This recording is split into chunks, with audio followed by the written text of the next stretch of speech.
এখনকার এই বিশ্ব ব্যবস্থায় ইসলামী খেলাফতকে দূর করে দিয়ে, উম্মাকে বিভক্ত করে দিয়ে, মোনাফেক শাসকদেরকে বসিয়ে ইন্টারনালি প্রত্যেকটা রাষ্ট্রে এই 5টা দেবতা বসানো হয়েছে।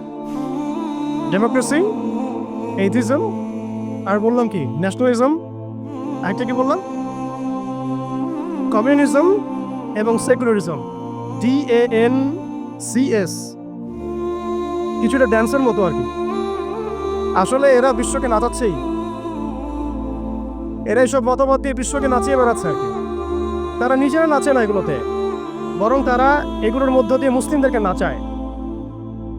যদিও এটা এক্স্যাক্টলি ড্যান্স শব্দটা হয় নাই, কাছাকাছি হয়েছে আর কি। এখানে ডি আছে, এ আছে, এন আছে, সি এবং এস আছে। এই 5টা দেবতার শেকড় যদি এই বিশ্ব থেকে উপড়ে ফেলা না যায়, তাহলে ইসলামী শরিয়া, ইমারা এবং খেলাফা কায়েম হবে না। এবং যখন এই বিশ্বে ইনশাআল্লাহ তাআলা আগামীতে শরিয়া, ইমারা এবং খেলাফা বাস্তবায়িত হবে, তখন এই 5টা দেবতার কোনোটাই বাকি থাকবে না ইনশাআল্লাহ। এই নাপাকিগুলো থেকে পবিত্র না হয়ে বা পবিত্রতা হাসিল না করে আপনি আমি যতই একটা গ্লাসের মধ্যে মধু ঢালি, আর আপনি দুধ ঢালেন, আর কোনো শরবত ঢালেন, ওই গ্লাসটাই নাপাক। আফসোস হচ্ছে আমরা এই নাপাকিগুলো ধরতে পারছি না অনেকেই। আল্লাহ পাক আমাদেরকে ধরার এবং বোঝার তৌফিক দান করেন। এই সিস্টেমগুলো ব্যর্থ, এই মতবাদগুলো ব্যর্থ। এই মতবাদগুলো তৈরি করা হয়েছে আমাদেরকে শাসন করার জন্য। এই মতবাদগুলো আমাদেরকে গিলানো হয়েছে আমাদেরকে ডমিনেট করার জন্য, আমাদেরকে পশ্চিমাদের দাস বানানোর জন্যে, জায়নিস্টদের দাস বানানোর জন্যে, IMF এর কাছে লোনের হাত পাতার জন্যে, কোনো ডিসিশন নেওয়ার আগে, রাষ্ট্রের কোনো ডিসিশন নেওয়ার আগে ইউনাইটেড নেশনসের কাছে এই ভিক্ষার ঝুলি পেতে দেওয়ার জন্যে। আমাদের চোখের সামনে আমাদের ভাই বোনদেরকে নির্মমভাবে হত্যা করলেও আমরা টু শব্দ করতে পারবো না এই জন্যে। ইভেন আমাদের দেশের 99% মানুষও যদি শরিয়া চায়, তবুও রাষ্ট্র ব্যবস্থা এটা চাইবে না, কারণ রাষ্ট্র ব্যবস্থা এই তন্ত্রমন্ত্রগুলো দ্বারা দীক্ষিত। এর মধ্যে আরও আছে মানবরচিত সংবিধান, আরও আছে মানবরচিত বিচার ব্যবস্থা, আরও আছে আল্লাহর হালালকে হারাম করে ফেলা, আল্লাহর হারামকে হালাল করে নেওয়া। পুরো একটা তাগুতি এবং কুফরি সিস্টেম আমাদেরকে দেওয়া হয়েছে। তো কোন জায়গা থেকে? খেলাফা অ্যাবলিশ করার পর থেকে। আমরা কোথায় ছিলাম এটা আমাদেরকে বুঝতে হবে। এখনকার প্রবলেম কি সেটাও বুঝতে হবে, ক্রাইসিসগুলো। তারপরে আসতে হবে সলিউশন কোথায়। এগুলো ক্রাইসিস। তারপরে ডেমোক্রেসি দিয়ে কি করা হচ্ছে এটা আপনারা অনেকে জানেন, কিন্তু অনেকে আবার বুঝেনও না। এটা দিয়ে আল্লাহর হালালকে হারাম করা যায়, আল্লাহর হারামকে হালাল করা যায়। এটা দিয়ে আল্লাহর জমিনে মানুষের শাসন কায়েম করা যায়। এটার ধোয়া তুলে যে কোনো মুসলিম কান্ট্রি আক্রমণ করা যায়। আরব বসন্তের ধোয়া তুলে কি করা হয়েছে আমরা দেখি নাই? আমরা দেখেছি। এগুলো দিয়ে আমাদেরকে জাতিসংঘের দাস বানানো হয়েছে। জাতিসংঘের দাস বানানো হয়েছে, সিম্পল। জাতিসংঘ ফাংশন করা হয়েছিল যাতে যাতে পশ্চিমারা, স্পেশালি জায়নিস্টরা বাইতুল মুকাদ্দাসকে লিবারেট করতে পারে, এবং তারা সেটা করেছে। এখন এটা এক্সিস্টেন্ট কেন আছে? কারণ তারা এখন পর্যন্ত মালহামা লঞ্চ করে নাই। তারা এর মধ্য দিয়ে মালহামা লঞ্চ করবে ইনশাআল্লাহ, দেখে নিয়েন। এটা কেন করা হয়েছে? রাখা হয়েছে এই কারণে, যাতে প্রত্যেকটা মুসলিম কান্ট্রি ধরে ধরে একেবারে রক্তের নদী বা সমুদ্র বইয়ে দেওয়া যায়, কিন্তু আমরা কোনো ডিসিশন নেওয়ার আগে ওর দিকে তাকিয়ে থাকবো। আমাদের বাড়ির পাশেও যদি কাল আপনি দেখেন মুসলিমদেরকে জবাই করা হচ্ছে, যেটা শুরু হয়ে গেছে অলরেডি, আপনি এখন প্রতিবাদ করার জন্য জাতিসংঘের মুখোপেক্ষী। ইভেন আমরা দেখলাম প্যালেস্টাইনের পক্ষে কথা বলার জন্য নাকি মানুষ এখন জাতিসংঘের কাছে দ্বারস্থ হচ্ছে। কি হাস্যকর বিষয়! যারা এই সমস্ত সমস্যার মূল কেন্দ্র, তাদের কাছে আমরা সাহায্যের হাত পাচ্ছি। অথচ আমরা নামাজে বলছি ইয়্যাকা না'বুদু ওয়া ইয়্যাকা নাস্তাঈন, আল্লাহ আমরা শুধু তোমারই ইবাদত করি, তোমার কাছেই সাহায্য চাই। অথচ পলিটিক্যালি আমরা আল্লাহর সাহায্য নিতে চাচ্ছি না। আল্লাহর সাহায্য তো আল্লাহর আইন, আল্লাহর বিধান, শরিয়া, ইমারা এবং খেলাফা। অনেক কথা ভাই, কথা বলতে গেলে রাত শেষ হয়ে যাবে আর কি আজকে। এখন আপনাদের ধৈর্য যদি ঘটাবো না। এখন কথা হচ্ছে, এই একটা তন্ত্র আমাদেরকে এমনভাবে নেক্সট স্রোতে ধোঁকা খাওয়াচ্ছে যে এই তন্ত্রের বেড়াজালে যারাই পড়েছে তারাই কখনো আর খিলাফা কনসেপ্টের দিকে আসতে পারে নাই, কখনো পসিবল হয় নাই। যত দাড়ি টুপি নিয়ে গিয়েছেন কখনো পসিবল হয় নাই। এটা প্রমাণিত, এটা বিগত 100 বছরের হিস্ট্রি থেকে প্রমাণিত। এইটা দিয়ে মন্দের ভালো কিছু প্রতিবাদ করা যেতে পারে, কিন্তু ওই প্রতিবাদে পশ্চিমাদের কিছু যায় আসে না। আপনি 1 কোটি মানুষকে দিয়ে মার্চ ফর গাজা করেন, কিচ্ছু যায় আসে না, ওদের কিচ্ছু যায় আসে না। অনেস্টলি স্পিকিং, ওদের জুলুমের চামড়া এত মোটা যে ওরা একটা হলের মধ্যে বসে থাকা 1000টা শিশু, একটা স্কুলে পড়তে যাওয়া 1000টা বাচ্চা, একটা হাসপাতালে চিকিৎসা নিতে যাওয়া 1000টা বাচ্চাকে একটা বোমে মিসাইল উড়াই দিবে, কিছু যায় আসে না ওদের। এরা ফেরাউন এই যুগের, এরা নমরুদ, এরা এই যুগের হামান, কারুন, ফেরাউন। এদের প্রতি দয়া দেখানো মানে হচ্ছে আমরা মিসগাইডেড। এদের সাথে দয়া দেখানোর কোনো ভাষা থাকতে পারে না। এদের সাথে দয়া দেখানোর কোনো ভাষা আমাদের থাকতে পারে না। এদের সাথে ভাষা একটাই হতে পারে, সেটা জিহাদের ভাষা, কিতালের ভাষা। এই বিষয়গুলো স্পষ্ট করে আপনাকে গণতন্ত্র বলতে দিবে না। এই বিষয়গুলো স্পষ্ট করে আপনাকে সেকুলারিজম বলতে দিবে না, কমিউনিজম বলতে দিবে না, এথিজম বলতে দিবে না, এবং এই ডেমোক্রেসি বলতে দিবে না। তাহলে এই তন্ত্রমন্ত্রগুলো দেওয়া হয়েছে আমাদেরকে তাদের দাস বানানোর জন্য, তাদেরকে আমাদের অধীনে আনার জন্য নয়। এই জিনিসটা আমরা বুঝতে অনেক সময় ভুল করেছি, এখনো ভুল করছি। আমি খালি প্রশ্ন করতে চাই যে আর কতদিন ভুল করব আমরা? আল্লাহ পাক আমাদের চোখ খুলে দেন, মনের চোখ। আল্লাহ পাক আমাদের কলমের চোখ খুলে দেন। আপনি 20টা আসন পাইতে পারেন হাইয়েস্ট, 5টা আসন পাইতে পারেন হাইয়েস্ট, ওখানেও আপনি দাস হয়ে থাকবেন। আপনি 20টা আসন নিয়ে পার্লামেন্টে দাস হয়ে থাকবেন। 20টা আসন নিয়ে আপনি বলতে পারবেন না যে এটা হালাল, এটা হারাম, এটা জায়েজ, এটা না জায়েজ, এটা করতে হবে, এটা করতে হবে না। আর যদি আপনি বলেনও, আপনার কথা কেউ শুনবেও না। কারণ মেজরিটি শুড বি গ্রান্টেড, তাদের মূল নীতি হচ্ছে এটা, সংখ্যাগরিষ্ঠ মানুষ যা বলবে তাই হক। আগামীকাল সংখ্যাগরিষ্ঠ মানুষ বাংলাদেশে বলবে নাউযুবিল্লাহি মিন যালিক, যে এই বিবাহিত ধর্ষণের বিচার করা হোক, নাউযুবিল্লাহ, আর এই পতিতালয়ে গিয়ে সময় কাটানো, নাউযুবিল্লাহি মিন যালিক, এটাকে প্রমোট করা হোক, শ্রমিকের অধিকার দেওয়া হোক। আগামীকাল মানুষ বলবে এলজিবিটি লাইসেন্স দেওয়া হোক। আগামীকাল মানুষ বলবে ট্রান্সজেন্ডারকে বাধ্যতামূলক করা হোক, আইন করা হোক। আপনি 20টা আসন নিয়ে কিচ্ছু করতে পারবেন না। বিকজ এই সিস্টেমটা দাঁড়িয়ে আছে এমন একটা বালির ঢিবির উপরে, যার উপরে কোনো ঘোড়া দাঁড়াতে পারে না। এই সিস্টেমটা দাঁড়িয়ে আছে এমন একটা ভঙ্গুর মাটির উপরে, যার উপরে আপনি কোনো প্রাসাদ নির্মাণ করা সম্ভব নয়। মাটিটাই তো ভঙ্গুর। তো এই আদর্শিক এই মতবাদগুলো দিয়ে তারা আমাদের খিলাফাটাকে ডিস্ট্রয় করে দিয়েছিল। আজকে থেকে 100 বছর হয়ে গেছে। আজকে 100 বছর পরে এসে আমি এগুলো নিয়ে কথা বলছি, আমরা এগুলো নিয়ে কথা বলছি। তো মাশাআল্লাহ, এটা ভালো। আমি এই ব্যাপারে আশাবাদী যে মাশাআল্লাহ বাংলাদেশের তরুণ প্রজন্ম এখন বুঝতে শিখছে, আলহামদুলিল্লাহ। এবং আমরা যদি এভাবে দাওয়াতের মেহনত অব্যাহত রাখতে পারি, ইনশাআল্লাহ তাআলা অন্যদের 20 বছর লাগলে আমাদের 2 বছর লাগবে ইনশাআল্লাহ। আমি কাজের ব্যাপারে পরে আসছি, একটু সময় নেব আপনাদের কাছে। এরপরে তারা যেটা করেছে, হালতটা বুঝেন। এরপরে তারা আমাদের ইয়াং জেনারেশনকে টার্গেট করেছে, কয়েকটা জেনারেশনকে টার্গেট করেছে তারা। একটা হচ্ছে ওলামায়ে কেরাম শ্রেণী, একটা হচ্ছে পলিটিশিয়ান, একটা হচ্ছে তরুণ প্রজন্ম, একটা মেয়েরা, একটা বাচ্চারা। খেয়াল করে দেখেন, আমাদের পলিটিশিয়ানদেরকে তারা টার্গেট করে কি করেছিল? তাদেরকে ক্ষমতার লোভ দিয়ে ঈমান হারা করেছে, এবং আল্লাহর জমিনে মুসলমান নামধারী শাসকদেরকে দিয়েই আল্লাহ বিরোধী আইন বাস্তবায়ন করেছে। এটা কারা করিয়েছে? আপনি যদি বলেন দাজ্জালকে এসে করে দিয়ে গেছে, না। বলেন দাজ্জালকে এসে করে দিয়ে গেছে, না। কে করেছে? নামধারী মুসলিম শাসকরাই করেছে। এবং তারা বলেছে জনগণ এটাই চায়। দেখেন, শাসকদেরকে তারা ক্ষমতা দিয়ে তাদের বসে নিয়ে আসছে, দুনিয়াবী স্বার্থ দিয়ে বসে নিয়ে আসছে। ওলামায়ে কেরামদের একটা শ্রেণীকে তারা কিভাবে বসে নিয়ে আসছে? মসজিদ করে দিব, মাদ্রাসা করে দিব, সব কিছুর সাপোর্ট আমরা দিব। রাষ্ট্র নিয়ে, অর্থনীতি নিয়ে, সমাজনীতি নিয়ে আপনারা কথা বলতে আইসেন না। এই টোপ তারা গিলেছেন অনেকেই, গিলেছেন। এবং গেলার পর একটা পর্যায়ে কি হয়েছে? ভারত জাজল্যমান দৃষ্টান্ত আমাদের সামনে। জাজল্যমান দৃষ্টান্ত।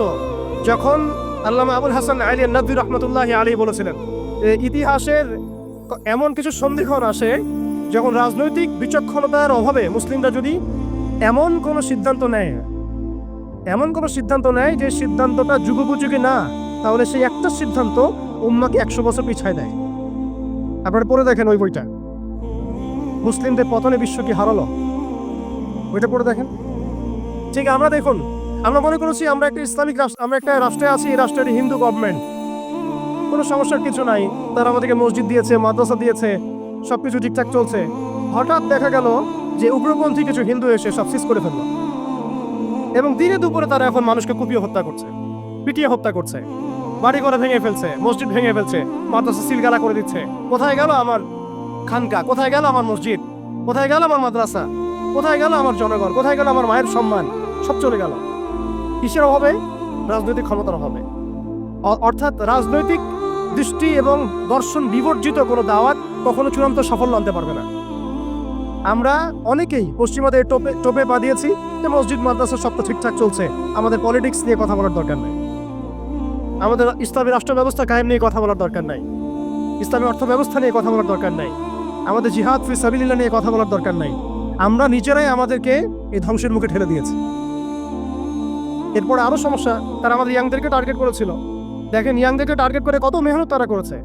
মেয়েদেরকে ফ্রি অ্যাক্সেস দিয়ে দিয়েছে, ফ্রি মিক্সিং, বাচ্চা থেকে শুরু করে একদম চাকরি লেভেল পর্যন্ত জেনা করাচ্ছে ফ্রি, পর্নোগ্রাফি ফ্রি, আপনার চরিত্র হনন করার যা যা এলিমেন্টস আছে সব তো ফ্রি, সব ফ্রি।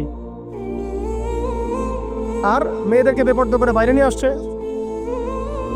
বাচ্চাদেরকে ছোটবেলা থেকে মাথা নষ্ট করার যা যা এলিমেন্ট সব দিয়ে দিচ্ছে, খাবারে ভেজাল মিশাচ্ছে, আমাদের ভাইদেরকে বিয়ে কঠিন করে ফেলছে, জেনা সহজ করে ফেলছে। কি করে নাই তারা? শিক্ষা ব্যবস্থা থেকে ইসলামকে উঠে দিচ্ছে। আপনি সারা জীবন পড়াশোনা করেন, দেখেন আপনি 20টা সূরা শিখতে পারেন কিনা, ফরজে আইন শিখতে পারেন কিনা। একটা একটা করে ডিপার্টমেন্ট ধরে ধরে তারা কাজ করেছে। এর উপর আবার অর্থ ব্যবস্থা ওদের হাতে নিয়ে নিয়েছে, ওয়ার্ল্ড ব্যাংক দিয়ে, IMF দিয়ে, ফেডারেল রিজার্ভ দিয়ে। এতে করে পুরো বিশ্বের ইকোনমিক মোড়ল তারা হয়ে গেছে। এখন আপনি আমি একটা স্বাধীন দেশে বসবাস করলেও অর্থনৈতিকভাবে আমরা স্বাবলম্বী হতে পারি না, দ্বারস্থ হতে হয়, বাণিজ্যে ওদের দ্বারস্থ হতে হচ্ছে, ব্যবসায় হতে হচ্ছে, ফাইন্যান্সে হতে হচ্ছে। এমনকি আমাদের যে একটা সম্পদ ছিল পকেটে রাখা যেত, গোল্ড কয়েন এবং সিলভার দিরহাম, ওইটা পর্যন্ত তারা অ্যাবলিশ করে দিল, দিয়ে আপনাকে আমাকে ডিজিট ধরাই দিল, দিয়ে আমাদের টাকাগুলো শেষ করে ফেললো। এবং এগুলো যদি মুহূর্তের মধ্যে কলাপস করে যায়, আপনি কিছু করতেও পারবেন না, বিকজ এগুলোর নিয়ন্ত্রণ আপনার হাতে নাই, ইভেন একটা রাষ্ট্রের সেন্ট্রাল ব্যাংকের হাতেও নাই। শুধু তাই না, আমাদের ইসলামিক কারেন্সি তো বিলুপ্ত করলোই, উল্টা আপনাকে সুদ ধরাই দিল, সুদের লেনদেন, কারবার, সুদভিত্তিক অর্থ ব্যবস্থা। কোন ডিপার্টমেন্টটা বাদ দিল তারা? পলিটিক্স থেকে নিয়ে সোশ্যাল, ইকোনমিক, চারিত্রিক, আমাদের মা বোনরা, আমাদের শিশুরা, কোনো ডিপার্টমেন্ট বাদ দেয় নাই। এর উপর আরও আছে। এর উপরে তারা আমাদেরকে আবার মিডিয়া দিয়ে নিয়ন্ত্রণ করা শুরু করলো, মিডিয়া দিয়ে নিয়ন্ত্রণ করা শুরু করলো। আমার এখনো মনে আছে যেদিন আমাকে ঘুম থেকে ছেড়ে দেওয়া হয়, আজকে খোলামেলা বলছে এগুলো, আস্তে আস্তে সবই বলে দেবো ইনশাআল্লাহ।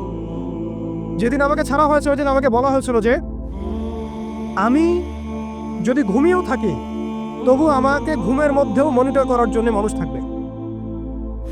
রাস্তাঘাটে যাওয়া তো বহুত দূরের কথা, বয়ান দেওয়া তো বহুত দূরের কথা, মাহফিল করা তো বহুত দূরের কথা, দাওয়াতের কাজ করা বহুত দূরের কথা, মিম্বরে দাঁড়ানো বহুত দূরের কথা। তুমি আমাদের চোখের মধ্যে থাকবা যখন তুমি ঘুমের মধ্যে থাকবা। তো এটা আমরা তখন শিখেছি যে মানুষের প্রাইভেট লাইফ বলতে কিছু বাকি রাখে নাই তারা।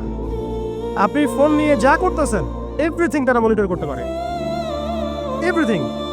কাকে মেসেজ করতেছেন? অনেক ভাই তখন আমার সাথে দেখা করতে আসলে আমরা ইগনোর করতাম তার ভালোর জন্যই, বিকজ সে বিপদে পড়বে আমার সাথে দেখা করতে আসলে।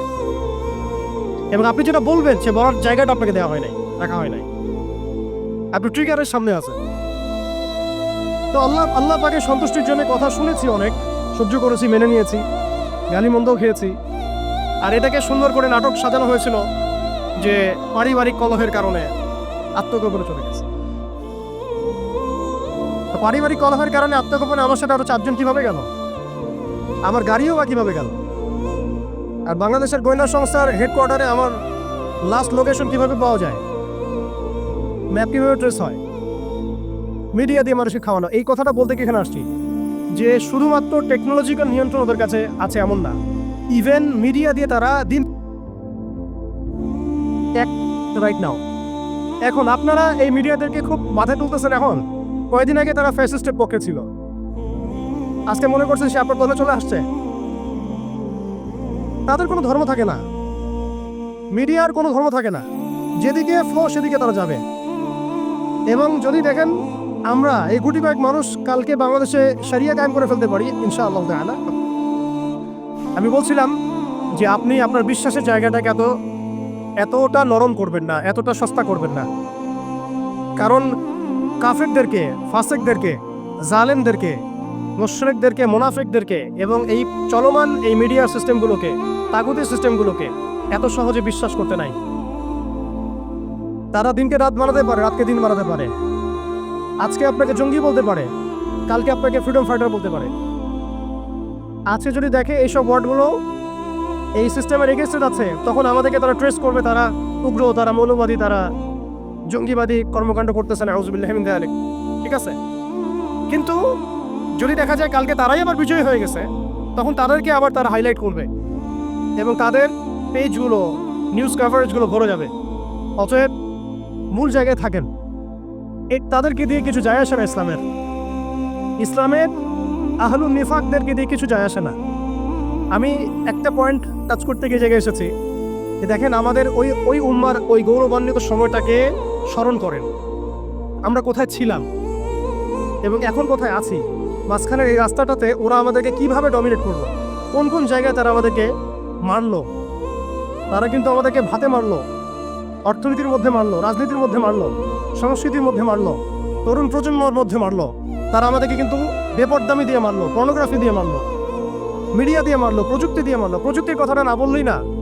সিস্টেম এমনভাবে তারা আপডেট করেছে যে একটা জায়গায় সামরিক অভিযানের প্রয়োজন নাই তাদের। এখন এআই টেকনোলজি দিয়ে তারা ঘরে বসে কিবোর্ডের ক্লিকের মধ্য দিয়ে আমাকে এখানে শুট করতে পারে। এখন রাইট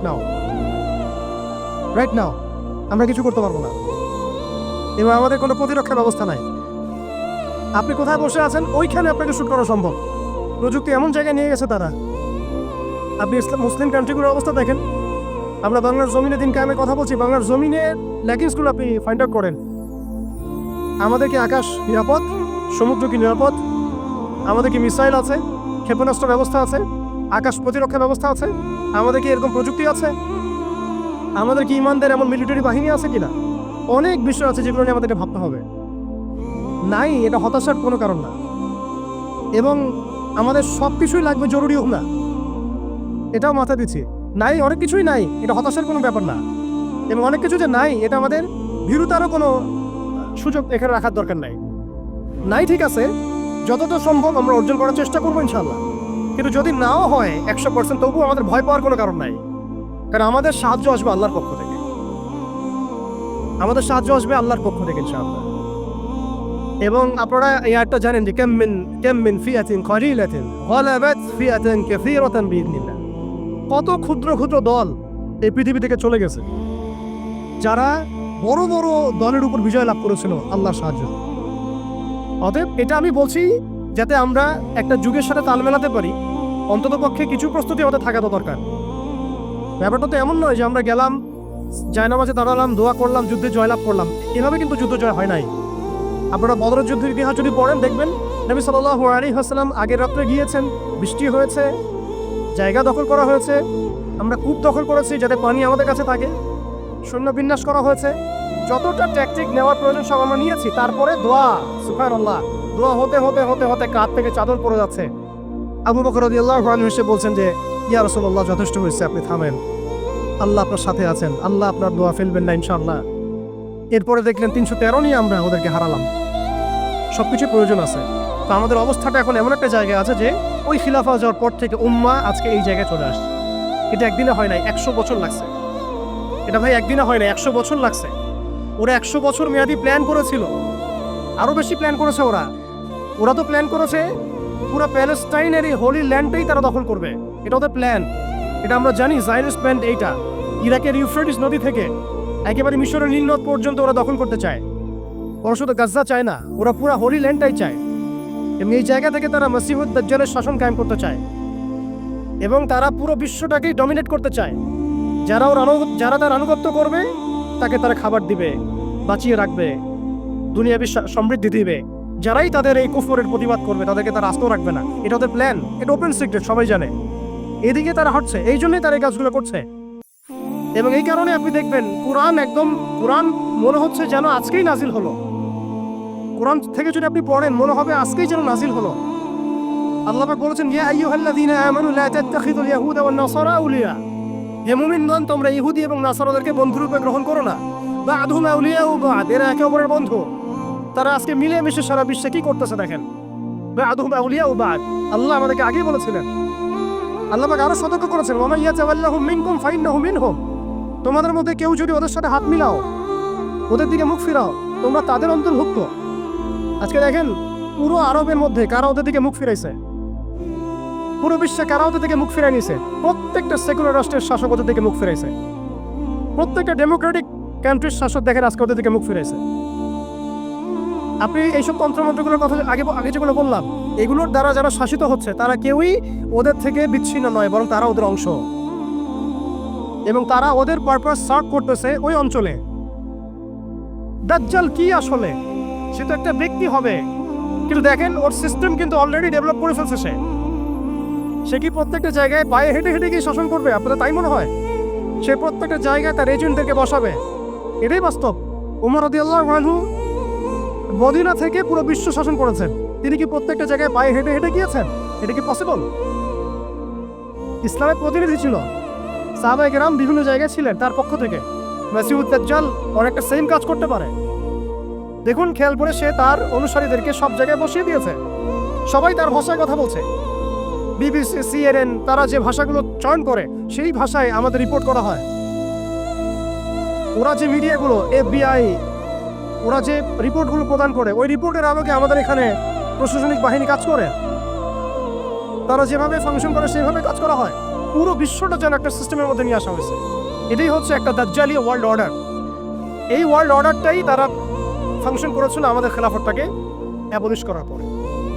এই কারণে আমাদের এখানে প্রশ্ন উঠতেছে যে উম্মার পুনর্গঠন কেন দরকার, কিভাবে সম্ভব? আগে আমাদেরকে বুঝতে হবে যে কোন জায়গায় আমরা চলে আসছি, কোন জায়গা থেকে। এখন কি আমাদের ইচ্ছা হচ্ছে না যে আমরা কোন জায়গায় ছিলাম? এখন কি আমাদের খারাপ লাগছে না যে আমরা আসলে কোন জায়গায় ছিলাম, আজকে কোন জায়গায় আছি? অনেস্টলি স্পিকিং, আপনি বলেন আজকে যদি গাজায় 1000টা শিশুকে হত্যা করে, আপনি আমি কি করতে পারবো? আমরা কি বুঝতে পারছি আমরা কোন জায়গায় আসছি? আর স্মরণ করেন সেই সময়ের কথা যখন একটা মুসলিম যুবতীর উপর চোখ তুলে তাকানো অধিকার কারো ছিল না, এই ক্ষমতা কারো ছিল না। চোখ তুলে ফেলতাম একেবারে আমরা। ঘরের ভিতরে যদি বাহির থেকে কেউ তাকাতো অন্যায়ভাবে, চোখ উপড়ায় ফেলতাম আমরা। একটা মুসলিম রমণীর সম্ভ্রমহানি করা হয়েছিল এই সাবকন্টিনেন্টে, এই সিন্ধুতে, মনে আছে আপনাদের? তার সম্ভ্রমের জন্যে, তার সম্ভ্রম বাঁচানোর জন্য পুরা মুহাম্মদ বিন কাসিমের জৈশ আসছে। আপনি আমি কি চিন্তা করতে পারছি আমরা কোন জায়গায় ছিলাম? আজকে আপনি দেখলেন রেলে একটা মেয়ে যাচ্ছে ইন্ডিয়াতে, তার নিকাব খুলে ফেলা হলে কেউ কিছু করতে পারলো না। ওরা জোরে জোরে বলছে, বল বল জয় শ্রীরাম বল, তারপর ছাড়বে না, আউযুবিল্লাহি মিনাশ যালিক। বল জয় শ্রীরাম, তারপর ছাড়বো তোকে। বল মোদিজি কি জয়, তারপর ছাড়বো তোকে। চিন্তা করছেন আমরা কোন জায়গায় আসছি?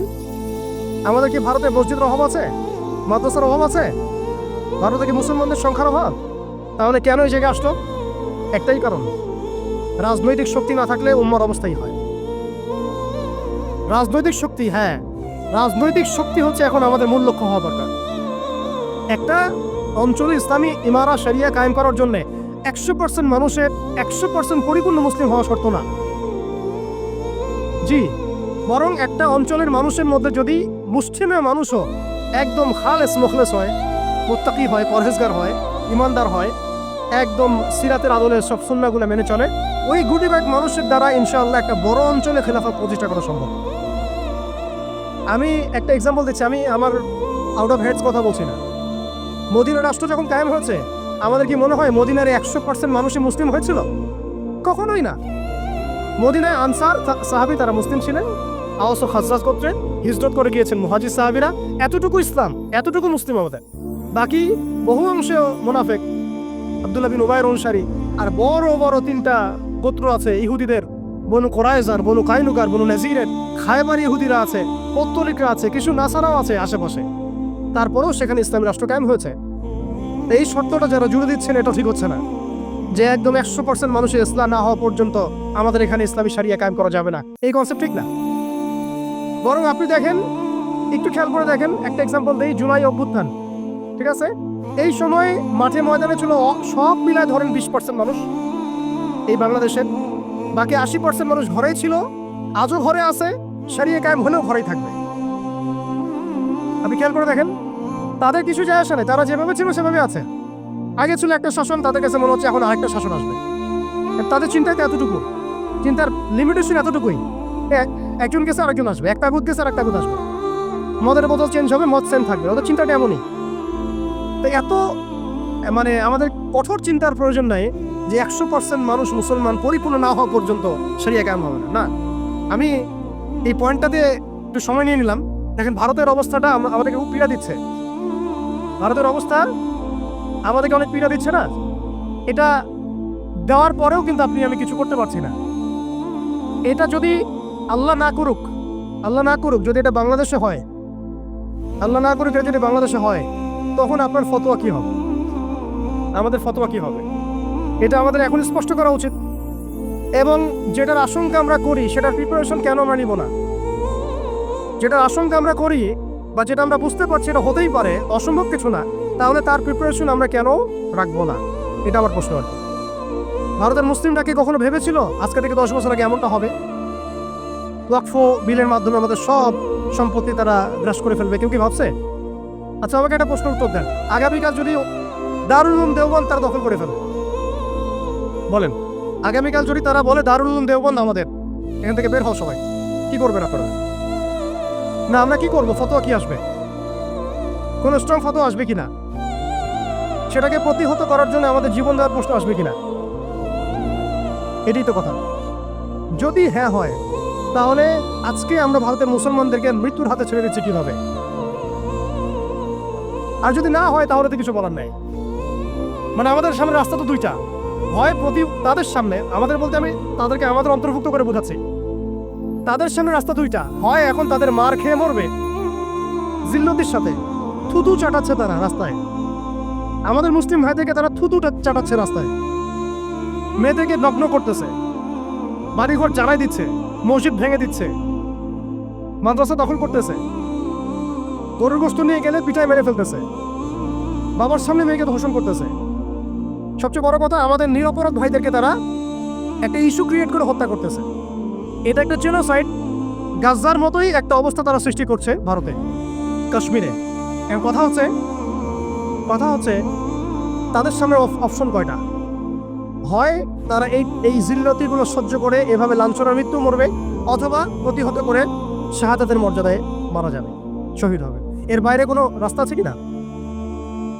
এখন আমরা যদি আমাদের পার্শ্ববর্তী অঞ্চল সম্পর্কে সচেতন থাকি, তাহলে আমাদের অভ্যন্তরীণ বিষয়গুলো সম্পর্কে আমাদের সচেতন থাকা উচিত কি উচিত না? আমাদের উম্মার ফিকির অনেক গভীর, এই জন্য আমি বলেছিলাম শুরুতে অনেক কথা আছে। আসেন একটু শেষ করি, অনেক লম্বা হয়ে যাবে আপনাদের। প্রিয় ভাইরা, অবস্থাটা শুধুমাত্র আধ্যাত্মিক না, মানে ক্রাইসিসটা একটু বুঝেন, ক্রাইসিসটা শুধুমাত্র ইমানের ক্রাইসিস না, ক্রাইসিসটা শুধুমাত্র আমাদের সংখ্যার না, মানে আমাদের মসজিদের মাদ্রাসার না, আমাদের শুধু মিডিয়া নিয়ে সমস্যা না, শুধু প্রযুক্তি নিয়ে সমস্যা না, আমাদের ইন টোটাল ব্যক্তি জীবন থেকে নিয়ে পলিটিক্যাল সিস্টেম পর্যন্ত প্রত্যেকটা ডিপার্টমেন্টেই আমাদের উম্মাগত সমস্যা। আর আমাদের সবচেয়ে বড় জায়গাটাই হচ্ছে আমরা আমাদের ওই রাজনৈতিক সে ক্ষমতা ওইটা হারাই ফেলছে।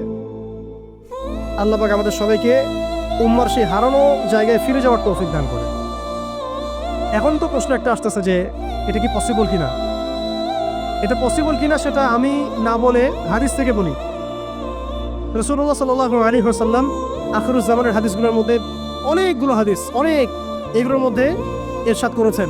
আমি কয়েকটা সামারি বলছি এখানে। এই বাইতুল মুকাদ্দাস যেটা আমরা দেখছি, ইনশাআল্লাহ এই বাইতুল মুকাদ্দাস যেটা আমরা দেখছি, এখান থেকে ইনশাআল্লাহ তাআলা ইসলামী খেলাফা কায়েম হবে, এটা ভবিষ্যৎবাণী লেখা হয়ে গেছে। মালহামা হবে, এটা লেখা হয়ে গেছে। এবং মুসলিমদের একটা বড় অংশ শহীদ হবে, এটাও লেখা হয়ে গেছে। মুসলিমদের একটা অংশ এই যুদ্ধে জয়লাভ করবে, এটাও লেখা হয়ে গেছে। ঈসা আলাইহিস সালামের হাতে 40 বছর ইসলামী খেলাফা কায়েম হবে, এটাও লেখা হয়ে গেছে। তাহলে এই বিষয়ে যাদের মধ্যে কনফিউশন আছে যে ইসলাম কি আবার সে আগের জায়গায় যাবে, উম্মাহ কি আবার হারানো ওই জায়গায় ফিরে পাবে, এই কনফিউশনটা আগে দূর করতে হবে।